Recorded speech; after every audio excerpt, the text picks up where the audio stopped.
kultivator berjubah biru tidak bisa membalas. Setelah beberapa lama, dia hanya bisa menghela nafas dan dengan kesal kembali ke keretanya. Tanpa sepengetahuan kultivator berjubah biru, Hani sedang duduk bersila di kereta. Diam-diam menatapnya saat dia pergi. Orang itu memiliki sedikit dukungan. Mengapa guru memisahkan diri dari dia? Suara bingung Silvermoon muncul di benaknya. Setelah beristirahat sejenak, Silvermoon akhirnya memulihkan kekuatan yang cukup untuk berbicara tanpa usaha. Orang itu bukan dari suku melonjak. Apa? Bagaimana guru mengetahui hal itu? Pernyataan tiba-tiba Hani mengejutkan Silvermoon. Lihatlah ini. Hani tiba-tiba membuka tangannya dan memanggil bola cahaya biru ke dalamnya. Itu adalah gambar liontin batu giok yang diukir dengan karakter kuno. Ini adalah karakter kuno dari Jin Agung, kata Silvermoon terkejut. Faktanya, kurasa tidak akan terjadi apa-apa padanya, bahkan jika aku tidak bertindak. Liontin batu giok yang dibawa Feng Yu di tubuhnya adalah alat sulap kelas atas. Setiap kali burung iblis itu mendekat, itu akan secara otomatis melepaskan serangkaian gelombang roh untuk melindunginya. Dia menyembunyikannya di pinggangnya hanya dengan sedikit lapisan kain, dan aku bisa melihatnya dengan jelas dengan mata roh penglihatan terangku. Mereka kemungkinan besar milik klan bangsawan di Jin Agung. Silvermoon menjadi termenung dan berkata, itu benar. Dari catatan kuno, Feng Ofning adalah klan bangsawan yang banyak menggunakan nama besarnya. Tampaknya rekan Daoist Feng kita seharusnya menjadi rekan Daoist Feng. Tapi apa Ning ini? Apakah itu negara bagian Ning di 36 wilayah Kekaisaran Jin? Atau apakah itu Provinsi Ning Barat di salah satu dari 108 provinsinya? Atau dari kota biasa bernama Ning? Karena Hani ingin pergi ke Kekaisaran Jin, dia memperoleh banyak catatan kuno yang berkaitan dengannya. Dia tidak menganggap pernyataan sebelumnya mengejutkan, karena dia tahu Silvermoon telah memeriksa banyak dari mereka juga. Terlepas dari klan apa di Jin Agung, dia adalah muridnya. Kemunculannya di dataran langit tak berujung adalah tanda masalah. Karena itu, semakin sedikit kontak yang saya miliki dengannya semakin baik. Saat ini, prioritas kita adalah berangkat dari dataran dan menemukan cara untuk melarutkan ki yang sangat buruk di tubuhku. Dengan mengatakan itu, Hani menutup matanya. Silvermoon terkekeh dan setuju, itu benar. Karena orang ini hanya pada tahap awal pembangunan fondasi dan memiliki alat sihir pelindung pada tingkat itu, dia pasti menjadi karakter penting bagi klan Feng. Tapi karena dia sekarang telah menyembunyikan dirinya dalam pengawalan untuk upeti dari suku kecil, pasti ada beberapa masalah yang mengikutinya. Beberapa saat kemudian, beberapa pemuda akhirnya berhasil menembus bongkahan es besar yang menjebak Hering Simian dengan palu besar. Dan mereka mampu membantai ketiga Hering Simian dengan benar. Setelah itu, mereka memberikan bahan yang paling berharga, cakar dan bulu ekor kepada Hanli. Bagian yang tersisa dibagi antara dua suku. Tentu saja, karena Hanli adalah dewa yang diundang oleh suku Bangau Abu-Abu, mereka menerima sebagian besar sisa-sisanya. Sementara pemimpin suku Ba tidak memperoleh banyak. Dia tetap senang karena mereka memperoleh panen yang tidak terduga. Meskipun fakta bahwa dewa sukunya tidak membunuh binatang apapun. Di dalam kereta tertutup suku Serigala Merah, kultivator berjubah biru melepas jubahnya untuk memperlihatkan wajah pucat. Selain bibirnya yang terlalu tipis, dia tampak agak tampan. Pada saat itu, dia memasang ekspresi dingin. Dan dia menepuk lehernya sebelum menemukan rantai emas yang memiliki kunci perak yang terkait dengannya. Kuncinya setebal jari dan panjangnya beberapa inci. Desain misterius terukir di atasnya bersama karakter emas bertuliskan Feng. Setelah menatap kuncinya, Feng Yu mengungkapkan ekspresi aneh. Kemudian wajahnya goyah antara kegembiraan dan rasa sakit sebelum akhirnya memasang ekspresi suram. Dia menghela nafas panjang sebelum dengan hati-hati meletakkan kuncinya. Setelah memastikan bahwa tidak ada yang bisa melihat kunci yang tergantung di lehernya, dia menutup matanya dan mulai memulihkan kekuatan sihir yang baru saja dia konsumsi. Tidak lama setelah mereka selesai membersihkan bangkai Hering Simian terakhir, kedua suku itu mulai berangkat sekali lagi. Kali ini tidak ada yang berani berbicara sembarangan dengan suara keras. Meskipun pertempuran melawan burung nasar tidak berlangsung lama, itu telah mengguncang banyak pemuda suku melonjak. Mereka yang memiliki pembuluh darah roh merasa sangat bersemangat dan berharap mereka bisa terbang ke kuil, sehingga mereka dapat memperoleh kekuatan besar dari seorang dewa.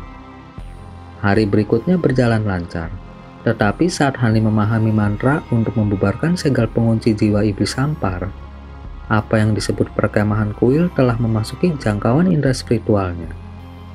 Karena takut akan ada dewa tingkat tinggi yang ditempatkan di dekat perkemahan, Hani tidak berani menyapu indera spiritualnya dari dekat.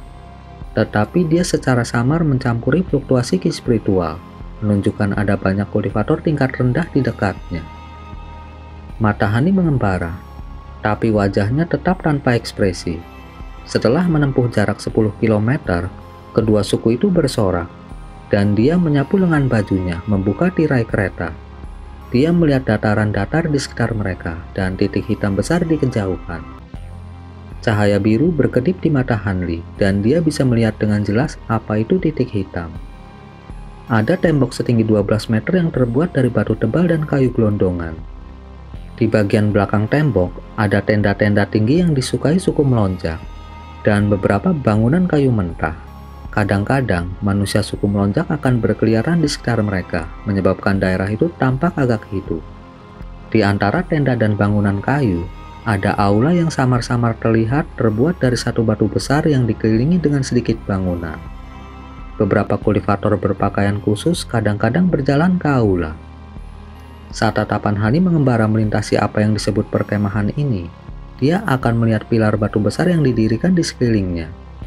Pilar-pilar batu ini bersinar dengan cahaya yang menyilaukan, dan tingginya 100 meter dan lebih tebal dari lebar seseorang. Ini jelas merupakan formasi mantra skala besar yang ditempatkan oleh kuil langit tak berujung untuk melindungi perkemahan. Juga tidak ada kultivator yang terbang di dalam perkemahan, sehingga jelas untuk melihat formasi mantra membatasi perjalanan melalui udara. Setelah mengukur kota, Hani tidak tertarik lagi dan menutup tirai. 2 jam kemudian, rombongan Hani telah tiba di pintu masuk perkemahan. Tidak ada penjaga untuk berbicara, dan kelompok itu masuk sesuka hati. Yinglu dan pemimpin suku Ba berdiskusi singkat sebelum berpisah dan pergi ke arah mereka masing-masing. Di dalam perkemahan, Hani dapat dengan jelas melihat segala sesuatu dengan indera spiritualnya. Persis seperti yang dilihatnya di kejauhan, itu kacau. Tenda bulu dan bangunan kayu berserakan di mana-mana, dan hanya jalan utama yang bersih. Jelas bahwa selain struktur batu, bangunan itu hanya tempat pelindung sementara bagi suku-suku yang lewat untuk mempersembahkan upeti. Namun, mereka yang harus beristirahat di sini adalah semua suku kecil yang harus melakukan perjalanan terjauh. Suku yang lebih besar tidak perlu melakukan perjalanan lebih jauh karena mereka tinggal di dekat kuil. Akibatnya, sebagian besar tenda dan bangunan kayu ini tampak biasa-biasa saja dengan beberapa yang bahkan memiliki tambalan. Hanya suku-suku terkaya di antara mereka yang memiliki beberapa tenda yang sedikit lebih besar, dengan beberapa dekorasi kecil. Jelas terlihat bahwa suku-suku kecil ini tidak terlalu kaya. Setelah kesulitan menemukan area kosong di sudut perkemahan yang terpencil, suku Bangau Abu-Abu mulai mendirikan tenda mereka. Hani berjalan keluar dari kereta dan dengan acuh tak acuh mengamati tindakan mereka. Yinglu ragu-ragu sejenak sebelum dia berjalan ke arah Hanli dan berbicara dengan nada hormat. Han Abadi, di sini cukup kacau. Saya khawatir itu tidak cocok untuk kultivasi damai dari dewa besar seperti Anda. Ada area istirahat khusus di perumahan Dewa Abadi. Bagaimana dengan Han Abadi beristirahat di sana untuk saat ini? Dalam 2 hari, kami akan melanjutkan perjalanan kami. Aku akan melakukannya. Dalam waktu 2 hari, aku akan datang mencarimu. Hani mengangguk dan kemudian pergi ke arah bangunan tertinggi di perkemahan. Aula batu 2 lantai yang besar. Ada kultivator yang kadang-kadang masuk dan pergi. Jelas, ini adalah bangunan yang disebutkan Yinglu. Setelah berjalan tidak jauh, Hani tiba di depan aula batu. Pintu masuk memiliki 2 patung setinggi 15 meter di kedua sisi pintu masuk. Naga banjir dengan kepala banteng. Hani melihat sekilas sebelum melewatinya. Meskipun dia yakin penyamarannya sebagai kultivator suku melonjak sempurna, dia merasa tidak nyaman karena berada di dekat begitu banyak kultivator suku melonjak lainnya. Jika ada kultivator jiwa baru lahir di dekatnya, itu bisa berakhir buruk baginya. akan lebih baik baginya untuk meninggalkan perkemahan dan mencari tempat terdekat. Kemudian dalam waktu 2 hari, dia akan melanjutkan perjalanan dengan suku bangau abu-abu. Pada saat mereka tiba di kuil langit tak berujung, desas-desus tentang dia seharusnya sudah mereda, dan dia kemudian akan melanjutkan perjalanannya untuk meninggalkan dataran. Meskipun masih akan cukup lama sampai dia bisa memasuki kekaisaran Jin Agung, perjalanannya akan lebih lancar jika dia berhati-hati. Dengan pemikiran itu, Hani dengan tenang berjalan keluar dari perkemahan dan mengeluarkan pedang kecil sebelum menggunakannya untuk terbang dalam seberkas cahaya. Sekitar 30 km jauhnya, Hani berhenti di atas bidang batu yang tersebar biasa-biasa saja. Dia menyapu pandangannya ke sekelilingnya dan turun ke atas 20 meter lebih berani. Dia duduk bersila di atasnya sebelum melepaskan indera spiritualnya di sekelilingnya, menyapu perimeter sejauh 10 km untuk menemukan tidak ada seorang pun di sekitarnya. Dia kemudian berbalik dan menjentikan jarinya ke batu besar di depannya. Gelombang pedang biru Qi memotongnya dan menciptakan lubang selebar 6 meter di dalamnya, cukup bagi seseorang untuk masuk. Hani duduk bersila untuk menguji lubang dan merasa bahwa tempat perlindungan sementara itu memuaskannya. Dia kemudian berjalan 30 meter di depan batu besar dan mengeluarkan satu set bendera formasi. Lebih dari 10 garis cahaya ditembakkan dan formasi mantra tembus pandang ditempatkan di sekitar batu besar. Dari luar, batu besar itu benar-benar menghilang dari pandangan. Hani memasuki formasi mantra dengan kabur dan benar-benar menghilang dari pandangan. Dalam sekejap mata, 1 hari penuh telah berlalu. Hani diam-diam bermeditasi di guanya, memahami mantra yang diberikan Raja Perbedaan Jiwa kepadanya. Prosesnya berjalan jauh lebih lancar daripada yang dia perkirakan, dan dia hampir menyelesaikannya, sangat menyenangkannya.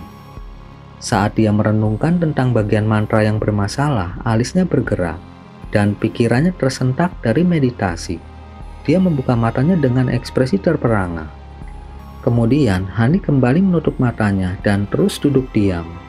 Beberapa saat kemudian, Hani menjerit dan keterkejutan muncul di wajahnya. Kali ini, Silvermoon dengan bijaksana tetap diam saat Hani mengerutkan kening sebelum tiba-tiba berubah ekspresi. Senior Raja Perbedaan Jiwa, jika saya ingat dengan benar, Anda mengatakan ada banyak teknik untuk melarutkan Qi saya yang sangat buruk. Benarkah sebagian teknik ini adalah Buddhis? Itu benar, Raja Perbedaan Jiwa menjawab dengan malas.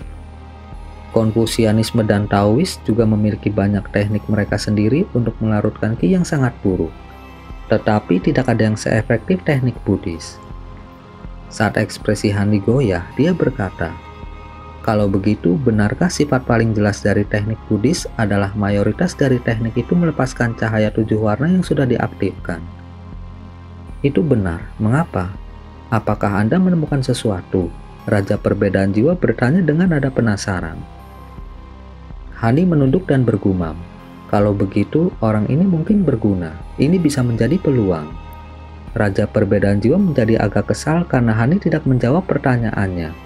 Tepat ketika dia berpikir untuk bertanya lebih banyak tentang itu, Hani memutuskan dirinya sendiri dan berangkat, mengendarai alat ajaib keluar dari guanya dengan garis biru. Tindakan ini mengejutkan Silvermoon dan Raja Perbedaan Jiwa, tapi setelah melihat Hani bertindak dengan tergesa-gesa, mereka hanya bisa menyimpan pertanyaan mereka untuk nanti. Hani dengan cepat tiba di hutan kecil yang jarang terlihat di dataran langit tak berujung. Itu membentang sekitar setengah kilometer dan terbuat dari pohon-pohon yang jarang dan pendek. Di tengah hutan ada sepetak tanah kosong yang terbentang lebar sekitar 30 meter, di mana 2 kultivator sebelumnya tinggal. Kultivator berjubah biru itu berbaring telungkup di tanah. Dia tidak bergerak dan memiliki noda darah hitam di punggungnya. Meskipun tidak diketahui apakah dia masih hidup, cahaya 7 warna yang indah menutupi tubuhnya. Ada juga orang lain di dekatnya, seorang lelaki tua berjubah ungu dengan mata berbentuk elang. Dia menyerang penghalang cahaya dengan pedang terbang berwarna merah api. Meskipun penghalang cahaya 7 warna itu tidak biasa, itu sudah mulai bergetar liar dan berkedip dengan cahaya karena tidak ada master yang mengendalikannya. Hani tidak menyembunyikan pendekatannya yang tiba-tiba memperingatkan pria tua berjubah ungu di bawah. Dalam keterkejutan lelaki tua itu, dia menyapu perasaan spiritualnya melewati Hanli, dan santai setelah menemukan bahwa dia hanya seorang kultivator pembangunan fondasi. Orang tua itu kemudian melonjak dengan niat membunuh dan mengangkat tangannya, meluncurkan garis hitam cepat yang luar biasa ke arah Hanli. Itu adalah tiang berujung 3 yang dibungkus dengan ki hitam. Hanli dengan dingin mendengus dan membelai bagian atas kepalanya. Kemudian, awan hitam hijau terbang keluar darinya dan berubah menjadi tangan sepanjang 1 meter, menyapu garis hitam yang mendekat. Pria tua berjubah ungu itu terkejut ketika dia melihat ini. Sebelum dia menyadari apa yang terjadi, pasak berujung 3 ditangkap dengan mudah dan dalam sekejap dia merasa hubungannya terputus. Kemudian, tangan raksasa itu mulai terbang ke bawah. Dalam keterkejutan lelaki tua itu, dia dengan bingung membentuk gerakan mantra, memerintahkan pedang terbang merah untuk melindunginya, tapi tiba-tiba tangan hitam hijau menghilang, dan sedetik kemudian muncul kembali 3 meter di atasnya sebagai kepalan tangan dan menghantamnya dengan keras. Pria tua berjubah ungu itu menjerit menyedihkan sebelum dia ditumbuk menjadi bubur berdarah. Setelah itu, tinju hitam hijau membuka kembali ke tangan dan menyapu sisa-sisa lelaki tua itu, mengambil bola cahaya hijau ukuran telur. Tangan itu kemudian segera menembak kembali ke arah Hanli dan berputar sekali di sekelilingnya sebelum berubah kembali menjadi jiwa baru lahir. Jiwa baru lahir duduk di bahu Hanli dengan senyum berseri-seri dan memegang tiang berujung 3 di satu tangan dan bola cahaya hijau kecil di tangan lainnya. Ekspresi Hanli bergerak saat melihat ini. Sementara dia dikepung oleh para kultivator suku melonjak, dia tidak menggunakan jiwa baru lahir keduanya sekalipun, menyimpannya sebagai cadangan untuk kesempatan penting untuk melarikan diri. Namun sekarang terbukti jauh lebih kuat dari yang dia perkirakan. Teknik transformasi sederhana mampu dengan mudah membunuh seorang kultivator formasi inti tanpa perlawanan sedikit pun. Dengan pemikiran itu, dia mulai melayang ke bawah dan mendekati penghalang cahaya pelangi. Pada saat itu, pedang terbang merah itu telah jatuh ke tanah karena tuannya sekarang telah tewas. Itu hanya bersinar dengan cahaya redup saat tidak bergerak. Hanli tidak memperhatikan pedangnya dan berjalan tepat menuju penghalang 7 cahaya sebelum memeriksanya dengan cermat. Dia bisa melihat dengan jelas penghalang cahaya itu berasal dari liontin batu giok biru yang mengambang di tengah penghalang. Liontin giok melayang 1 meter di atas tubuh kultivator berjubah biru dan bersinar dengan cahaya 7 warna. Beberapa karakter Buddhis yang aneh kadang-kadang muncul dalam terang. Itu adalah liontin giok yang ditunjukkan Hanli kepada Silvermoon dan bertuliskan kata-kata Feng Opening. Hanli menatap liontin batu giok itu sejenak sebelum perlahan bertanya, "Bagaimana senior? Apakah alat ajaib ini disempurnakan oleh sekte Buddhis?"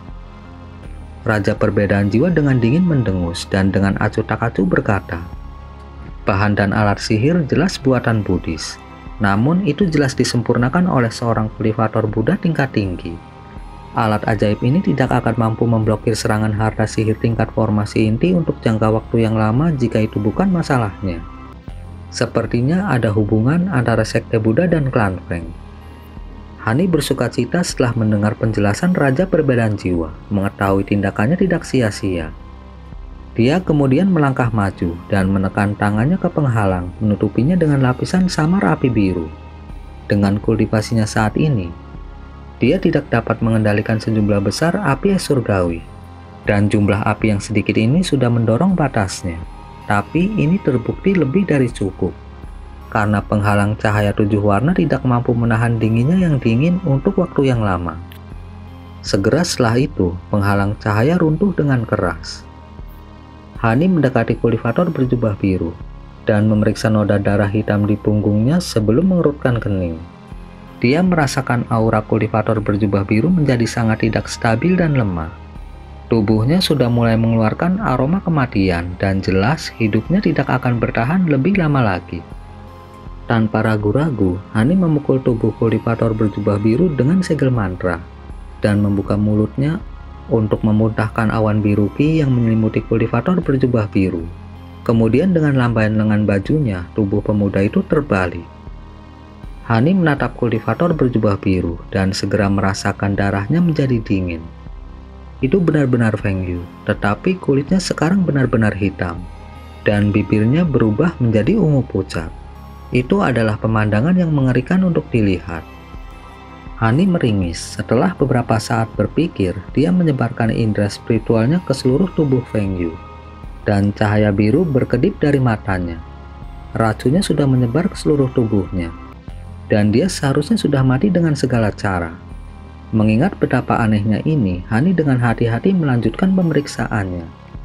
Beberapa saat kemudian, Hani menemukan sesuatu dan menarik kerah Feng Yu. Dengan zap, sepotong jubahnya robek, memperlihatkan rantai yang dipegang pada kunci perak. Kuncinya berdenyut dengan cahaya putih dan terus menyebarkan racun di tengah dada Feng Yu, yang juga berubah menjadi hitam pekat. Tatapan Hani mengembara dan dia meraih lengan Feng Yu. Cahaya biru kemudian bersinar dari telapak tangannya dan dengan cepat menyebar ke seluruh tubuh Feng Yu, perlahan menghilangkan racun. Tapi tiba-tiba, ki spiritual biru yang dilepaskan Han Li berubah menjadi hitam, dan mulai dengan cepat menyebar kembali ke tangannya. Racun penderitaan, Hani berteriak dan kulitnya memucat. Dia segera menarik tangannya, dan memutuskan koneksi ki spiritualnya ke lengan Feng Yu. Salah satu dari 10 racun mutlak. Anak mudahan, Anda telah membuang-buang energi Anda. Tidak ada cara untuk menyelamatkan orang ini sekarang. Raja perbedaan jiwa terkekeh dan berbicara dengan nada gembira. Ketika Hani mendengar ini, dia tidak bisa menahan diri untuk tidak memutar matanya dan mendengus kesal. Mungkin mustahil bagiku untuk menghilangkan racun sepenuhnya, tetapi tidak akan sulit bagiku untuk membangunkannya dan membuatnya tetap hidup selama 10 hari. Saya hanya perlu menggunakan sejumlah besar obat-obatan roh, tetapi saya tidak tahu apakah itu sepadan dengan biayanya. Dengan mengatakan itu, Hani berdiri dan memasang ekspresi termenung. Silver Moon kemudian menyarankan, "Tuan, bagaimana kalau Anda membangunkannya terlebih dahulu?" Dan minta dia menjelaskan beberapa hal sebelum Anda mengambil keputusan. Itu benar, sampai saya tahu tentang hubungannya dengan sekte Buddha Jin besar. Saya tidak mau mengambil tindakan lebih lanjut. Segera setelah itu, Hani menampar kantong penyimpanannya dan mengeluarkan botol putih kecil ke tangannya.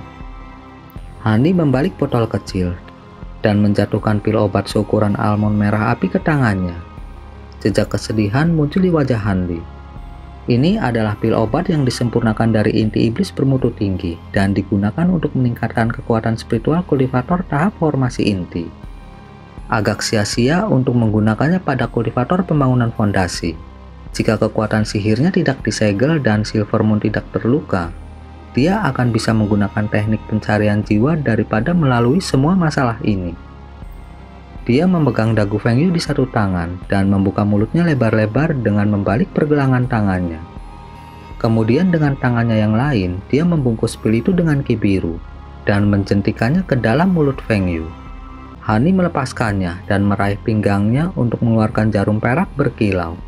Itu bersinar dengan cahaya dingin saat dia menikam berbagai tempat di tubuh Feng Yu secara kabur. Tiba-tiba semua area yang ditusuk menyembur dengan darah hitam, melepaskan bau busuk ke udara. Hani berdiri dan memegang tangannya di belakang punggungnya saat dia menunggu Feng Yu bangun. Setelah waktu yang dibutuhkan untuk menghabiskan secangkir teh, darah hitam beracun membentuk kolam besar di sekitar tubuh Feng Yu. Dan dia akhirnya mulai mengerang pelan seolah-olah dia akan bangun. Tatapan Hani mengembara dan dia menjentikan jarinya, meluncurkan angin yang segera menghentikan aliran darah beracun. Kemudian dengan bahu gemetar, jiwa baru lahir keduanya berubah menjadi awan hitam dan menghilang ke dalam hutan. "Ini kamu." Feng Yu akhirnya membuka matanya dan dengan jelas melihat Hani berdiri di depannya. Dia kemudian mengeluarkan teriakan kaget dan berjuang untuk duduk. Hani melirik Feng Yu dan bertanya, Apakah mengejutkan melihatku? Apakah kamu yang menyelamatkanku? Di mana pengkhianat Feng Xian itu?" Meskipun suara Feng Yu lemah, itu dipenuhi dengan kewaspadaan. Hani melihat ke samping dan dengan ceroboh berkata, Maksudmu pria berjubah ungu itu? Maksudmu pria berjubah ungu itu? Dia meninggal." Feng Yu menoleh dengan susah payah sebelum akhirnya melihat sisa-sisa lelaki tua berjubah ungu itu. Ekspresi kaget dan dendam muncul di wajahnya. Kemudian tatapannya kembali ke Hani dengan ekspresi aneh.